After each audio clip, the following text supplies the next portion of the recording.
टेंबू योजनेच्या विस्तारीकरणाने खुलेल इथलं शेत वावर, तेव्हाच वरून सुखा समाधानाचे आशीर्वाद देतील आपले अनिल बाबर। आणि म्हणून जी मागणी केलेली आहे ती मी या ठिकाणी सांगतो की आज ज्या 6व्या टप्प्याचं आपण भूमिपूजन केलंय, यामुळे हजारो शेतकऱ्यांना त्याचा फायदा होईल। आणि म्हणून या योजनेला 6व्या टप्प्याला अनिल बाबर यांचं नाव आपण देऊ।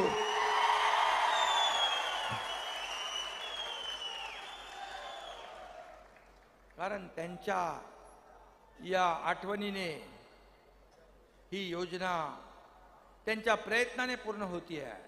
त्यामुळे त्यांचं नाव न घेता